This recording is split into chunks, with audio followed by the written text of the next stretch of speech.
السلام علیکم تمام دیکھنے اور سننے والے دوستوں کو خوش آمدید۔ آج کی اس ویڈیو میں ہم آپ کے ساتھ کھٹمل سے نجات کے چند ٹپس شیئر کریں گے۔ ابھی تک آپ نے ہمارے چینل کو سبسکرائبس نہیں کیا تو پلیز جلدی سے سبسکرائبس کریں۔ کھٹمل کے پیدا ہونے کی مین وجہ کیا ہے اور یہ کن جگہوں پہ زیادہ پائے جاتے ہیں؟ نمی والی جگہ یعنی کہ گیلی جگہ پر زیادہ پائے جاتے ہیں۔ فار ایگزامپل اے سی والی جگہ، جن گھروں میں اے سی لگا ہوتا ہے وہاں زیادہ تر پائے جاتے ہیں۔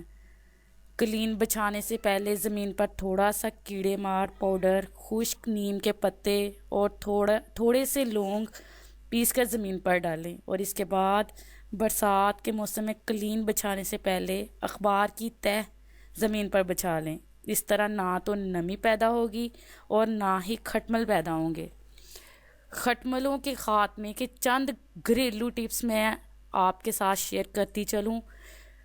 نمبر 1، کھٹملوں سے بچنے کے لیے گندک کی دھنی دیں۔ نمبر 2، سرخ مرچیں پانی میں ملا کر ڈالیں۔ نمبر 3، اجوائن پیس کر تیز گرم پانی میں ملا کر سپرے کریں۔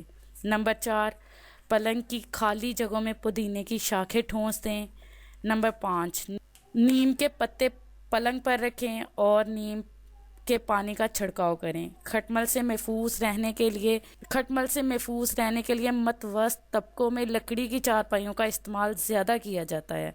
چارپائی چونکہ ہلکی پھلکی ہوتی ہے اس لیے اسے کسی بھی جگہ بآسانی منتقل کیا جا سکتا ہے، جبکہ بیڈ کے بارے میں یہ معاملہ مشکل دکھائی دیتا ہے۔ چارپائی جس گھر میں بھی ہوں وہاں کھٹمل کا پیدا ہو جانا عام سی بات ہے۔ یہ اس صورت میں ہوتا ہے جب چارپائی کی صفائی پر دھیان نہیں دیا جاتا، اس کے بان میں پانی، مٹی، چکنائی وغیرہ گرائی جاتی ہے یا انہیں بارشوں میں چھوڑ دیا جاتا ہے۔ جب کھٹمل کاٹنے لگتے ہیں تبھی ان کے تدارک کا خیال آتا ہے۔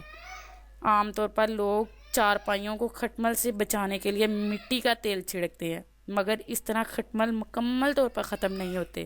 اس کے لیے بہترین ٹوٹکا یہ ہے، آپ پانی میں تھوڑا سا نیلا طوطا حل کر کے چارپائی کے پایوں میں ڈال دیں اور چارپائی پر چھڑک دیں۔ اس سے کھٹمل فوراً مر جائیں گے اور نیکسٹ ٹائم کبھی پیدا بھی نہ ہوں گے۔